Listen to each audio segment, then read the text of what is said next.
Good morning, Dash. Wanna go for a walk with Mama? Let's go.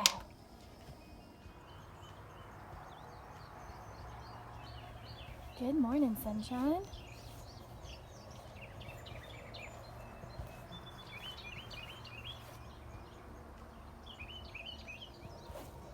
Let's go let the chickens out this morning.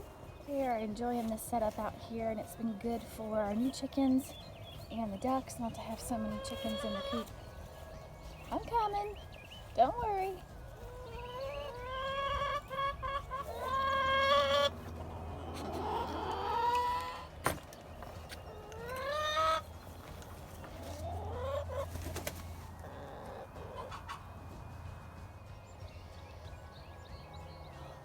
There's just something peaceful about that view in the morning, y'all.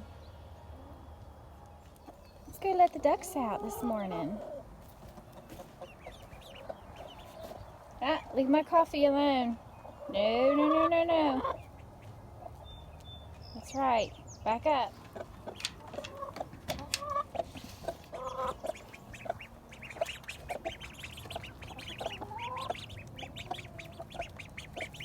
Good morning, duckies. Good morning.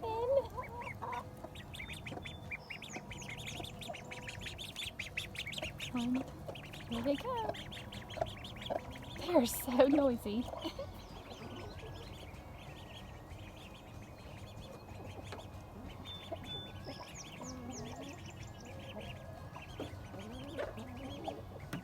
There they go.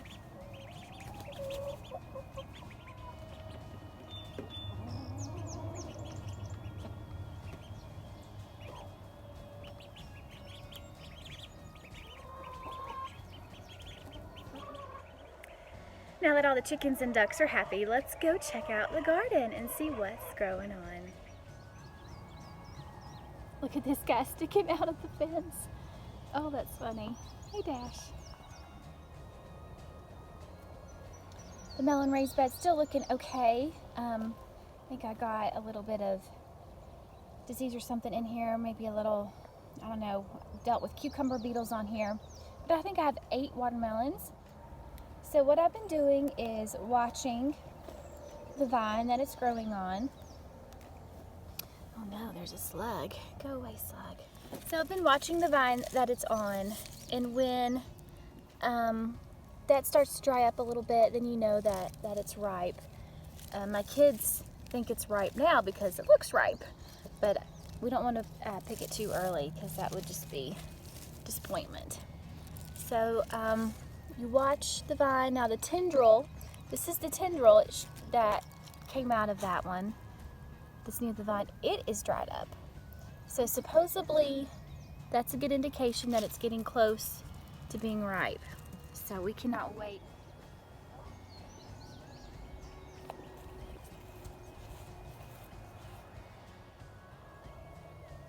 Well, looky there, we got some pumpkins. Went ahead and cut these off because the squash vine borers are killing me, and there had one had started in the stem here. There was one really close to this one on the stem, and again this one was close to it as well. So I went ahead and cut them off. They will get orange in the sun, so that is fine for you to do. They won't obviously get any bigger. And also this way, especially the one where the plant where these two came from, there's still a lot of baby pumpkins, so I need to let them have the energy to get big enough before the squash vine borers attack.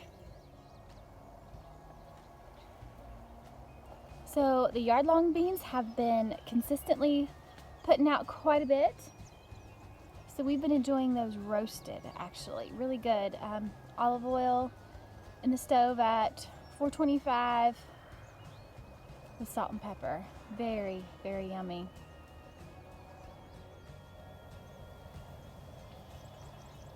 Cucumbers are still doing great, as you can see here. Lots of cucumbers, and then lots of baby cucumbers coming. Still putting out tendrils and vines wanting to climb.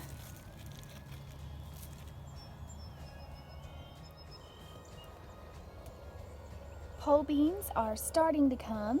We've had just a few, but you can see they There's lots of little tiny ones. I love looking at how, look how small that is.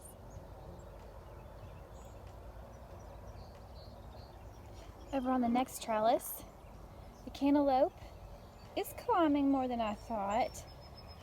Don't think I'll trellis this next year just because it doesn't climb very well. But what do we got down here? Got some cantaloupe down here. There's one hanging there. So once again, I don't think I will trellis spaghetti squash. You can see it does go up some, but this side did a little bit better, but not very well. I think I just prefer to prune it in the garden. I can't wait. There's a golden zucchini. Those are my favorite.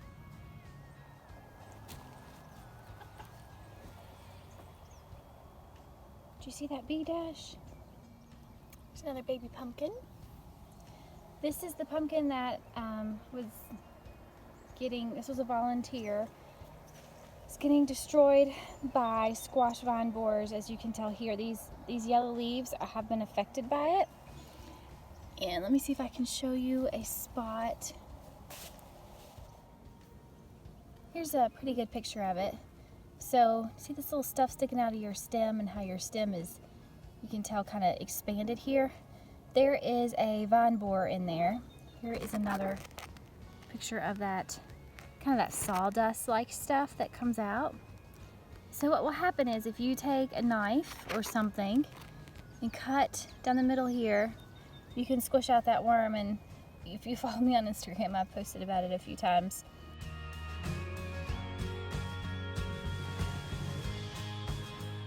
And then after that, you can cover it back up with compost and mulch it, and hopefully, see, I need to do this one.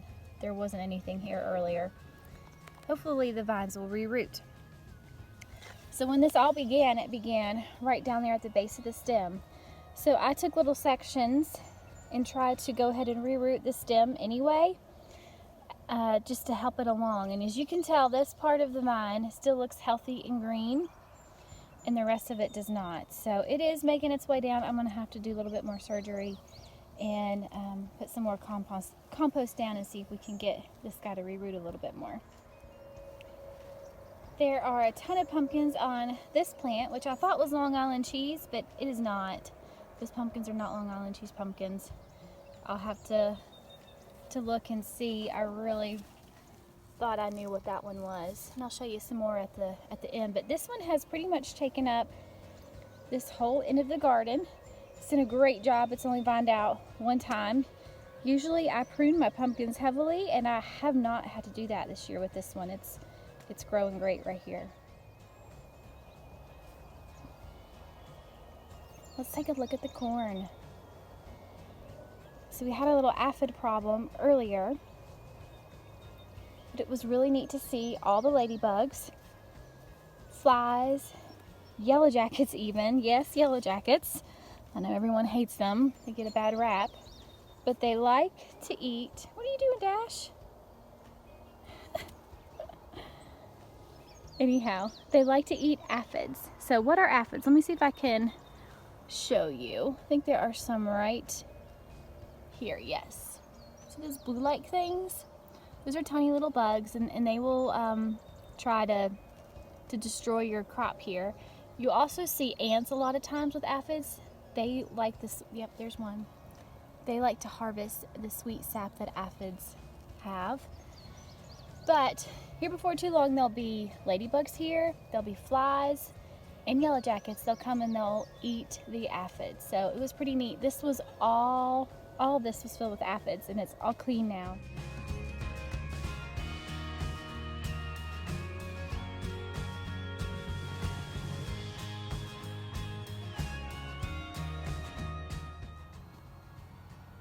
So check this out. There are 3, actually, one back there, 4 little pumpkins here. And this is one of the reasons why I went ahead and took those pumpkins off just because it has oh, there's another one, so many more pumpkins. I know the squash vine borer, I can see some evidence down there with those yellow leaves, but this is a meatier stem, and so I think it'll take a little bit longer to do some damage to this pumpkin. That's why I really need to find out what kind of pumpkin this is, because I think it holds up to the vine borers a little bit better.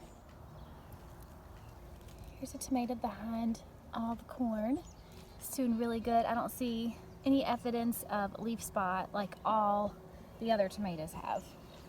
However, all my tomatoes are super, I wonder if that's hornworm damage, are super, super ugly this year. Look at that. Wow. So I pulled that one off because that's just kind of gross. Kind of fascinating too. But this would just have so much disease and bugs getting inside. There would not be much to eat. So now the plant can focus on these better looking tomatoes and hopefully they'll be all right. So here at the tomato row, you'll see that I have lots of evidence of leaf spot, early blight. So on top of everything else we've been dealing with this summer with the weather, of course, here comes the sicknesses. So I took the really big guy I was watching off a little bit ago, and I had it ripen up in the kitchen, and it is ready to eat today. So I'll show you guys that one later. Here's another one coming. I've been picking them a little bit early because of all the cracking and different things. So my Kellogg's breakfast, I'll be trying it out today and letting you know how it goes. Not having good fruit set on this on the second set of flowers. A little bit better on the third, and then you see the fourth. It's just not setting fruit good. And there's plenty of pollination. It is not that. So it's telling me it's probably the weather that's really preventing it. But we had great fruit set at the beginning of the season, as you can see, because everything is just pretty much at the bottom. So in the beginning there, when we had some warm weather there, and then it went to cold, those tomatoes had already set fruit. So this Sweet Million is absolutely delicious. I wish more of it would hurry up and ripen up.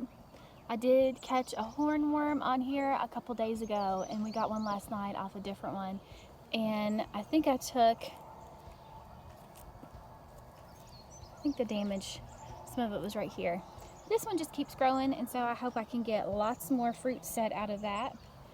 Here's that little teeny tiny sucker that I planted. Still waiting on it to set fruit, but oh, and there's a sucker I need to pull off. Another one.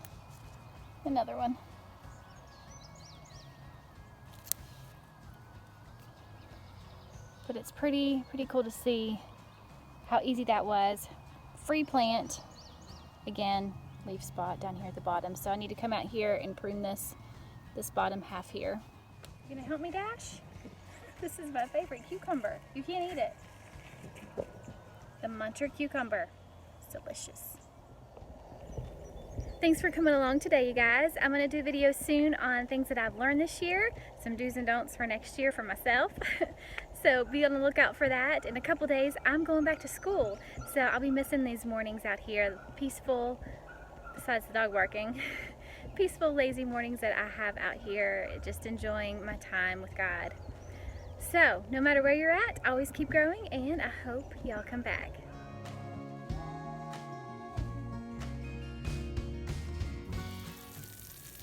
Okay, so we have cheese and basil, my beautiful Kellogg's breakfast tomato, another layer of cheese and basil, and then some bread.